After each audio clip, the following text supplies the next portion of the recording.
Sans déconner. C'est fou, c'est pas possible. J'ai une tête de sumo, moi, putain, sans déconner, ça fait peur. En plus, dans cette voiture, j'ai vraiment l'impression que tu parles à un mort-vivant. On est pas de livraison. Regarde le mec qui recule. Hein. Ouais, regarde le mec qui recule. Oh putain. Non mais c'est la poste.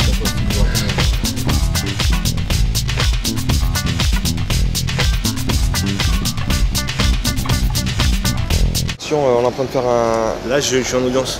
Donc ça va être... Ça vous prend 2 secondes, vous dites bonjour, je suis Madonna, bienvenue sur storehome.com. La fidélité, la chose la plus importante, à mon avis, avant de commencer à parler de fidélité dans un couple, la fidélité par rapport à soi. La fidélité pour être authentique par rapport à soi-même, c'est-à-dire être en accord avec ce qu'on pense et agir en fonction. Pose-moi la question avant, hein. Écoute, que je réfléchisse. D'accord. Il y a 1 milliard de manières de contourner la notion de fidélité, tu peux faire ci, tu peux faire ça, etc. Ça ne sert à rien. Tu sais au fond de toi ce que c'est la fidélité. De toutes les manières, tu sais très bien quand tu es fidèle ou quand tu ne l'es pas.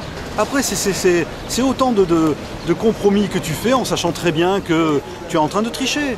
Donc si tu es vraiment dans ta relation à l'autre authentique et vrai, tu sais très bien ce que tu peux faire et ce que tu peux pas faire. Allez, donc c'est vrai que ça va un peu à l'encontre de ce qu'on disait au départ. Merci de m'aider quand je suis à côté de Mongolien. Il a parlé? Il a parlé, ouais. Il a dit quoi? Il a dit des conneries, mais je ne peux même pas les utiliser. Moi j'avais une question par rapport à ça. Est-ce que le fait de ne pas être fidèle pendant un certain temps, ça pourrait permettre de reconquérir son couple? Écoute, très honnêtement, j'en sais rien. Mais d'abord, on peut déjà poser la question, est-ce que c'est important la fidélité? Et c'est pas parce que tu auras trouvé des palliatifs à gauche et à droite que ça va résoudre tes problèmes. Mais peut-être que la solution, c'est tout simplement d'arrêter ta relation avec l'autre. Il vaut mieux se casser. Donc de temps en temps, le fait de pouvoir se remettre en question, ça peut amener à une séparation. Et ça ne devrait pas être aussi dramatique que ça. Là, est-ce que ça se voit que je filme en conduisant? C'est pas bon, hein? Non, surtout que tu viens de brûler un feu. Tu mettais en comparaison l'intensité d'une relation, oui, avec la durée d'une relation. Est-ce que c'est mieux de vivre pas forcément intensément toute une vie avec une personne, ou est-ce que c'est mieux de vivre intensément des bouts de vie avec plein de personnes? C'est une vraie question, mais si tu pars d'un point de vue existentiel, sachant que rien ne dure puisqu'on va tous mourir, bien entendu, on aspire tous à ces liens qui se créent avec le temps, cette complicité. Il y a des choses qui se mettent en place qu'avec le temps. Exactement. L'intensité, la passion, le machin, on se déchire, on se machin. Bon, c'est certain que ça n'a qu'un temps. Moi, je pense qu'il y a un véritable antagonisme entre durée et intensité. Et ton problème d'obsession sexuelle, tu as essayé de le résoudre? Non. T'as pas fait une thérapie? C'est la thérapie où ils te font tirer toute la journée 20 fois par jour jusqu'à que tu en aies vraiment marre. C'est ce qu'a fait, je crois, Michael Douglas là. C'est vrai? Tu me diras, il y a pire comme thérapie. Hein. Avec sa femme ou avec d'autres femmes? Mais tu rigoles, avec d'autres femmes. Oh putain. Ouais, jusqu'au moment où tu en as marre et au bout d'un moment tu dis putain, il y en a marre du cul, il y en a marre du sexe. Et ça se trouve où ça? Putain, tu as l'air plus vieux que moi. Hein, C'est vrai ça. Quand tu as un air plus pervers aussi. Moi on sent de suite que c'est un... C'est quoi, c'est le piercing? C'est pour ça que je l'ai mis le piercing. Ça c'est fort. Hein. On t'a jamais posé la question pourquoi t'as pas de piercing? Non, on m'a posé plein d'autres questions mais pas celle-là. Qu'est-ce qui fait qu'à un moment donné tu te dis bon ben voilà, maintenant c'est la dernière personne? C'est quoi? C'est parce que tu deviens feignant? Parce que tu deviens fatigué? Ou parce que tu penses que tu as vraiment trouvé la personne? C'est peut-être aussi tu as un peu changé ton concept de vie en te disant et en pensant que tout n'est qu'intensité, que tout est hystérique comme ça, et que tu te dis que finalement tu aspires, peut-être avec une certaine dose de maturité, peut-être un autre âge, j'en sais rien, tu aspires à une espèce de stabilité, d'accord, une espèce de compromis qui fait que tu sais que tu monteras de façon très rare à un certain niveau hystérique dans ta relation, mais que globalement et de façon durable, tu vis quelque chose d'intense. L'intensité en fait, elle se transforme, et c'est une intensité qui intègre la notion de durée, alors que jusqu'à présent, l'intensité, c'était uniquement lié à l'instant présent. Aujourd'hui, moi, ma réponse serait de dire que je préfère une relation stable, mais qui se situe quand même à un niveau qui est aujourd'hui le mien, de me dire que voilà, j'ai vraiment une relation intellectuelle intéressante, j'ai une relation physique intéressante, j'ai une complicité, j'ai pas mal de choses. Je pourrais peut-être avoir une relation physique beaucoup plus intense avec telle autre nana. C'est sûr. La perfection, elle n'est pas de ce monde.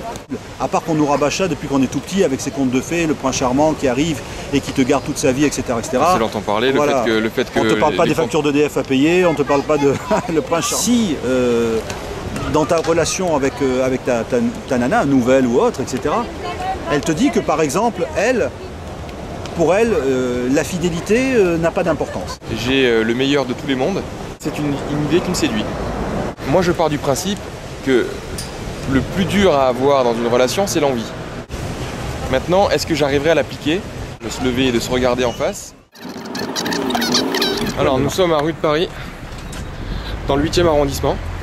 On va retrouver ma petite Cathy, valeur sûre. Et vous voulez pas me préparer avant? Vas-y, on Ça se prépare, fait pas, là, on prépare. Non, ça se fait pas. Ça c'est les mecs, voilà, pas préliminaire, de suite. Alors, première chose, qu'est-ce que pour toi la fidélité? Je pense que c'est un problème de reconnaissance, un problème, on veut se rassurer, on a besoin de se rassurer, on se cherche. Bien la fidélité, Je pense pas que c'est c'est une juste un problème. caractéristique, on est ou on n'est pas. Je pense qu'on peut C'est un l'être problème de à un confiance en moment de soi, sa en fait. vie, puis après on l'est plus. Ça Donc c'est dépend. un problème de confiance en soi. Mais quand même, on se rend compte qu'il n'y a pas que les femmes qui déroulent, quoi, les hommes aussi. Moi, quand j'ai commencé vraiment à être bien dans ma peau, j'ai été fidèle. Moi, Joe, il m'a réconcilié avec le sexe masculin, justement. Parce que tu penses que Joe a un sexe masculin. Tu l'as pas bien vu. Moi, j'ai connu.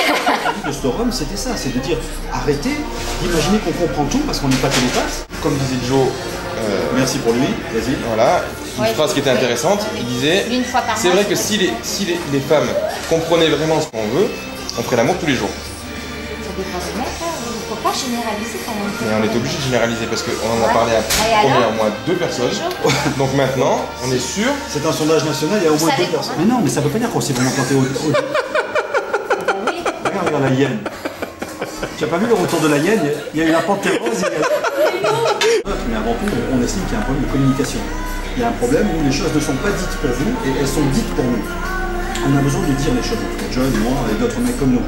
Alors que vous, tout est dans des non-dits, dont tu devrais comprendre, etc., etc. Tout est histoire de vapeur en fait, c'est ce qu'on disait. Tu trouves qu'il y a des non-dits, les femmes elles s'expriment pas? Ah putain, moi je trouve qu'il y a plein de Non mais choses. ça c'est clair. Ah ouais, ça c'est nous, clair. nous, C'est une honnêtement- évidence en fait. C'est même pas. C'est parce que tu les renvoies peut-être à des choses qui les dérangent. Mais non, mais le fait même de dire les choses que l'on voudrait est dérangeant, parce que ça met une pression.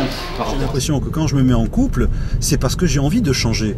J'ai envie d'évoluer avec quelqu'un de nouveau et j'ai envie de connaître autre chose. Si c'est pour rester moi-même, le même abruti que je suis dans la vie de tous les jours, je reste seul. Tu vois ce que je veux dire? Donc après on te dit ouais mais les gens on peut pas les changer, etc. Moi je pense Parce que qu'il y a des gens qui ont. les gens ont, C'est ce que je te- c'est ont ce envie dont de on- changer, peut-être qu'ils ne demandent qu'à changer. C'est ce dont on parlait tout à l'heure. Malgré tout, il y a quand même des exceptions. Il y a quand même des gens qui ne sont pas faits pour évoluer. Ou en tout cas qui évoluent à une telle lenteur que toi et moi, on a l'impression qu'ils évoluent pas.